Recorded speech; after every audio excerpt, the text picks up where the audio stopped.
Je vais répondre à cette fameuse question, est-ce qu'un médium a la science infuse? Et je vais vous étonner.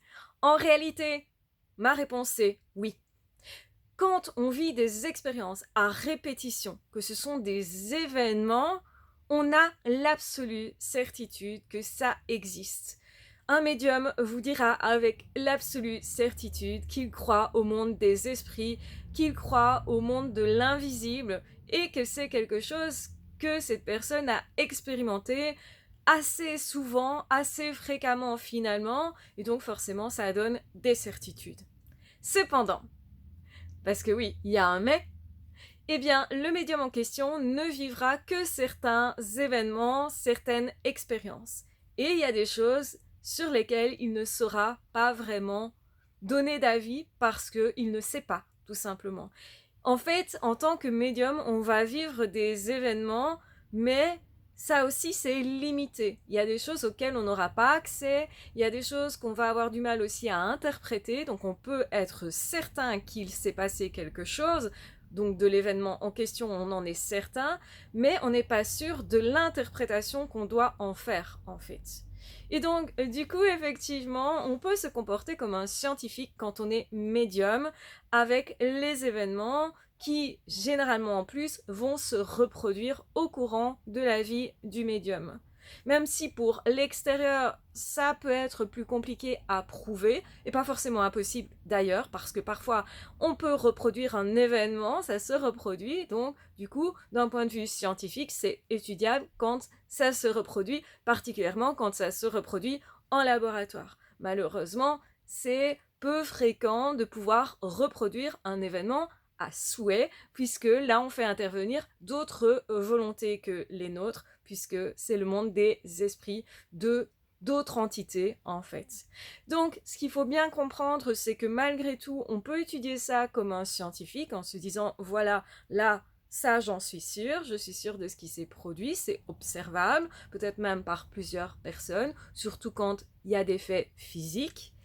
D'autres choses, par contre, on est le seul à avoir observé quelque chose, donc, eh bien, c'est un petit peu moins, on va dire, tangible, donc on peut un peu plus facilement douter ou émettre un avis de je suis sûr à 90% que ça s'est produit, mais j'ai pas d'autres observateurs, j'ai pas une autre personne qui pourrait confirmer.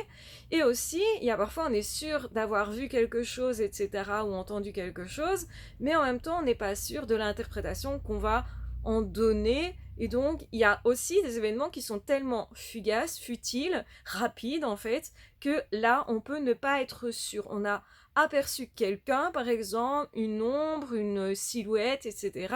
Mais on n'a pas eu le temps d'observer longtemps, donc du coup, on n'est pas certain. Et on se dit, j'ai senti un truc, j'ai vu un truc, mais c'est vraiment fugace.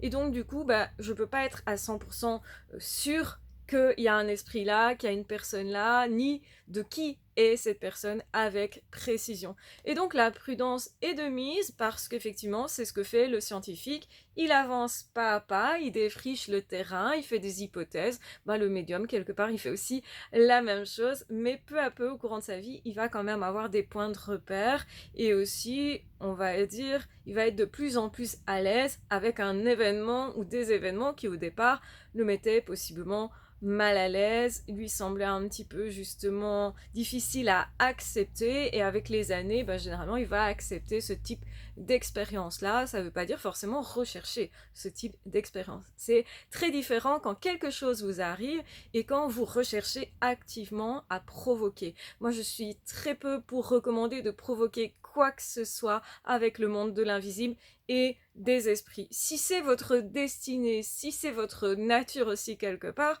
ça vous arrivera forcément et vous y reviendrez parce que ça fera partie de votre équilibre de vie, comme c'est le cas pour les médiums qui souvent, quand ils ne suivent pas leur voie, on va dire ça, eh bien peuvent tomber malades ou être très, eh bien, très mal dans leur vie parce que justement ils n'acceptent pas cette partie de leur vie là. À partir du moment où ils acceptent que ça leur arrive, que c'est vrai, que ça existe et que effectivement, bah, apparemment, ça fait partie de leur mission terrestre, et ben à ce moment-là, ils vont beaucoup mieux, ils sont paisibles, ils sont heureux, etc. Et ils sont souvent tout à fait en accord avec le monde. Ce ne sont pas des personnes qui délirent, ce ne sont pas des personnes qui justement vont mal psychologiquement, qui seraient instables d'une quelconque façon. Absolument pas. Les médiums sont des personnes en fait comme vous et moi, des personnes qu'on fréquente et on n'imaginerait pas forcément que cette personne est médium. Souvent, ça passe plutôt inaperçu justement. Donc voilà, je pense avoir répondu du coup à cette fameuse question.